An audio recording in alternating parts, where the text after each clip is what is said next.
Hello student, welcome to Syed classes. मैं आपका teacher Syed sir, जो आपको केमिस्ट्री पढ़ाएगा। क्लास 10 की केमिस्ट्री इसमें चलने वाली है और आपके बोर्ड के एग्जाम के लिए बहुत इंपॉर्टेंट क्लासेस हैं। इसको अटेंड करिए ताकि बेहतर से बेहतर रिजल्ट आ सके। उम्मीद करते हैं इसमें सारे क्वेश्चन आपके क्लियर किए जाएंगे। कोई भी डाउट होकर इन वीडियोज़ के जरिए आपका सारा डाउट्स क्लियर हो जाएगा।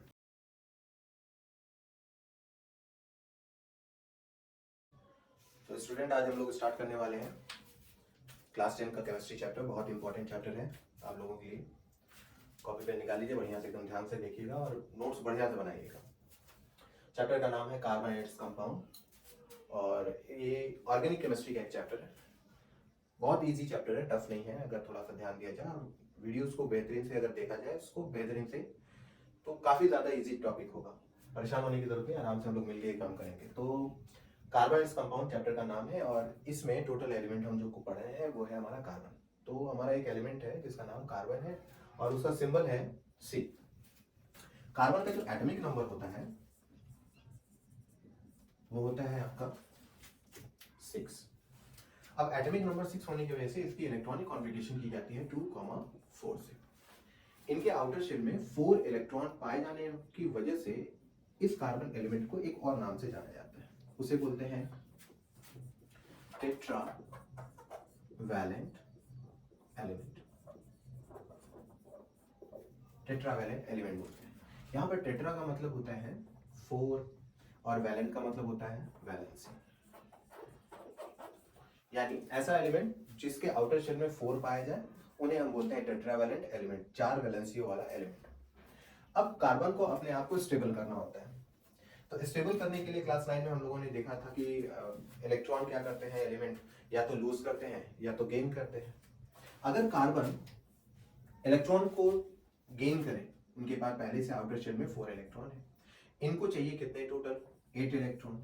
अगर ये किसी एलिमेंट से 1 इलेक्ट्रॉन ले लेता है तो भी इसका आउटर शेल में 5 इलेक्ट्रॉन होते हैं। इसका मतलब ये अभी भी अनस्टेबल है।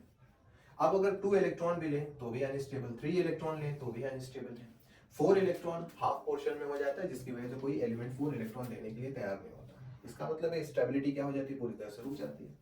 तब कार्बन के पास एक ऑप्शन आता है, वो कहता है हम इलेक्ट्रॉन को न तो लेंगे ना तो देंगे। ऐसी सूरत में हम इलेक्ट्रॉन से सिर्फ एक काम कराएंगे जिसको बोलते हैं शेयर।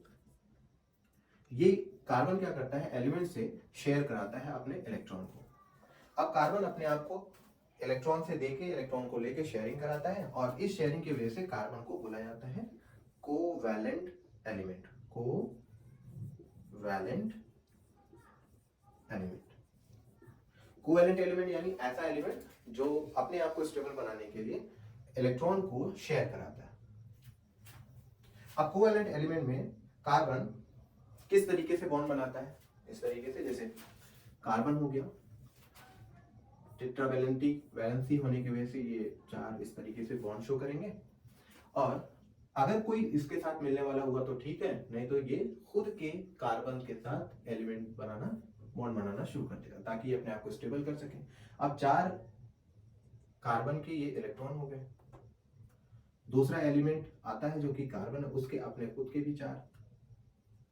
ये कार्बन कहेगा आप एक काम करो हमारे साथ आप शेयर हो जाओ, ये कहेगा आप हमारे साथ शेयर हो जाओ, ये आप कहेगा हमारे साथ शेयर हो जाओ और आप हमारे साथ शेयर करो। तो एक अकेला कार्बन मिडिल वाला अपने अदर 4 कार्बन के साथ इलेक्ट्रॉन की शेयरिंग करके अपने आप को क्या कर लेता है, स्टेबल कर लेता है। इस तरीके से कार्बन अपने आप की स्टेबिलिटी शो करते हैं। अब इनकी कुछ प्रॉपर्टीज होती हैं। पहली प्रॉपर्टीज,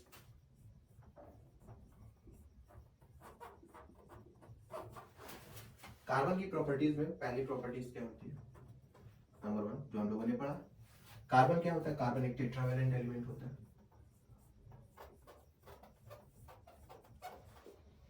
एलिमेंट है। दूसरी प्रॉपर्टी है कि कार्बन अपने आप को स्टेबल करने के लिए खुद के ही एलिमेंट के साथ कंबाइन होना शुरू हो जाता है, यानी इसके पास एक प्रॉपर्टी आती है जिसे बोलते हैं self linking property. Self linking property. Self linking property को दूसरे वर्ड में हम लोग बोलते हैं, जो बोर्ड की लैंग्वेज में इस्तेमाल किया जाता है, क्वेश्चन पूछा जाता है, उसे बोलते हैं कैटिनेशन प्रॉपर्टी।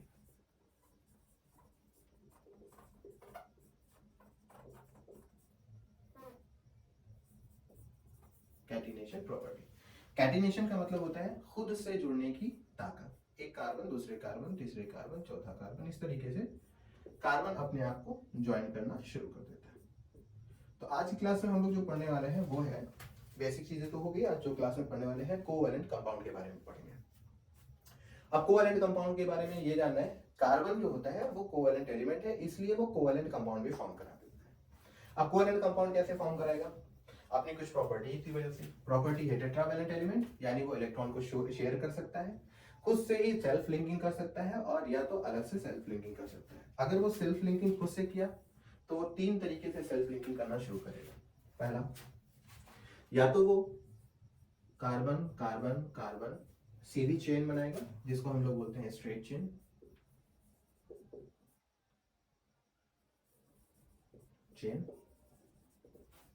या तो फिर ये कार्बन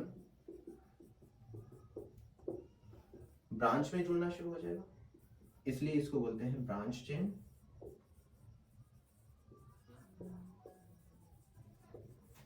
या तो फिर ये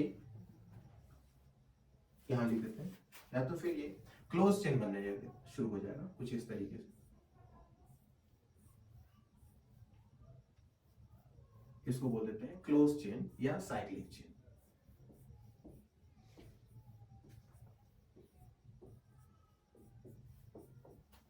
ये सारी डिटेलिंग होगी थोड़ा सा कार्बन के बारे में। कार्बन के बारे में थोड़ा सा और बातचीत करते हैं, पहले इसको नोट कर लीजिए।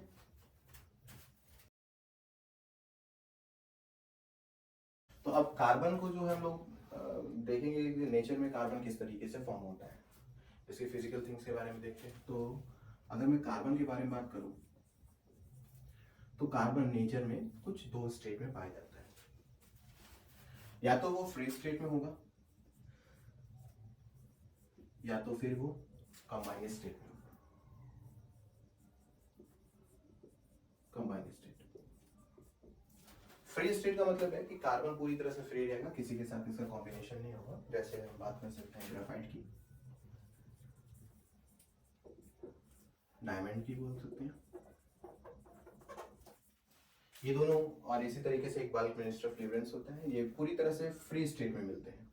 अगर हम बात करें कंबाइंड स्टेट की, तो लोग जानते हैं CO2 कार्बन डाइऑक्साइड ऑक्सीजन के साथ कंबाइन में रहता है, CO3 कार्बोनेट ऑक्सीजन के साथ कंबाइन में रहता है। अगर हम देखें तो CaCO3 ये भी ऑक्सीजन कैल्शियम और ऑक्सीजन के साथ कंबाइन में रहता है। यानी कुल मिला के ये कंबाइंड स्टेट में, फ्री स्टेट में नहीं होते, और ये आपके फ्री स्टेट में होता है। अगर कोई एलिमेंट, इसके अलावा अगर कोई एलिमेंट या कोई सब्सटेंस सिर्फ और सिर्फ कार्बन से बना हो, यानी मेड अप ऑफ ओनली